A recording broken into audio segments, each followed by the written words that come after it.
Hello and welcome to The Gist with the Jessica. I'm sharing few articles on the side of the screen. Please look at them very carefully because all these articles have one thing in common. These articles I have took from the various textbooks, various journals, newspapers and the news articles. All these articles, all these papers have one thing in common.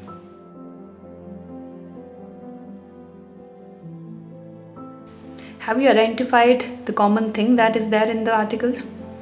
It says the founding fathers of the Indian Constitution. But do you think that is the case?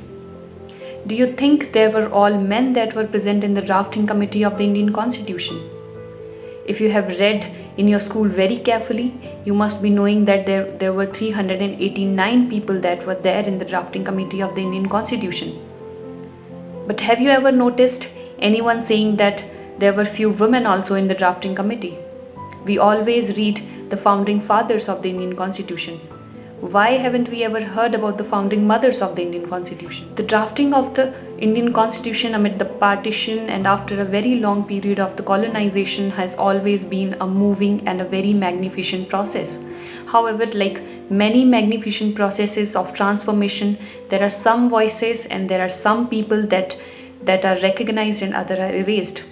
And this has been the same case with the Constitution Committee also, or the drafting committee. There were some names that were erased in the history. Do you know that in the committee of 389 men that were there in the drafting committee, there were 15 women, which constitutes of 3% of the women that were there in the committee, and they played a very prominent role. These women were present in most of the important committees. For example, in the reservation committee, in the education committee, in the local governance committees. Very few work that are available on the internet or in the books that mentions the women that were present in the drafting committee, and one of the rare work that is done by the Achyut Chetan, titled as The Founding Mothers of the Republic, published by the Cambridge University Press in 2022, that shares a very prominent picture of those women that were there.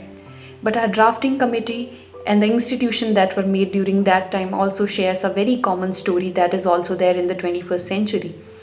Because women were in the minority in the majority of the men, there was a disrespect and discrimination.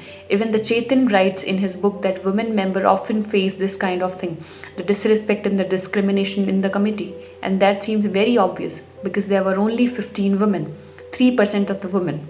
There are some of the prominent roles that were present by such women in the drafting committee. For example, the Dakshyani Velyodhan, the only woman member of the scheduled caste community, argued against the reservation because she believed that 70 million Harijan were not to be considered as the minority, and she argued that reservation would not be in the best interest of them.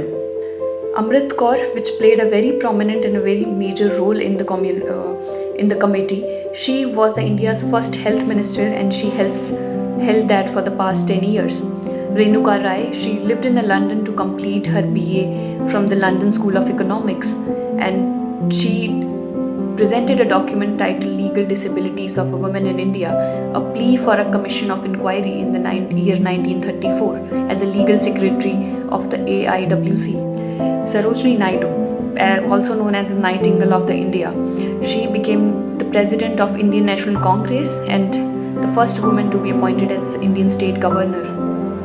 Another very important woman that were there in the drafting committee, Vijaya Lakshmi Pandit. In 1937, she became the Minister of Local Self-Government and Public Health and the first woman to ever become the cabinet minister.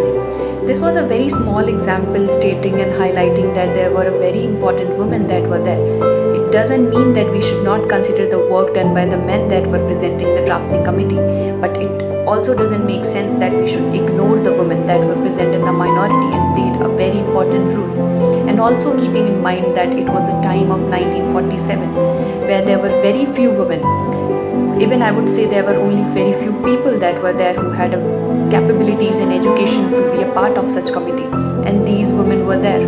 So I think without keeping any of the biases toward these people, regarding any gender, any caste or any creed, we should pay respect to all the people that we have lost to history, those who have put their efforts to make things better for us that we are enjoying in 21st century. Thank you for watching.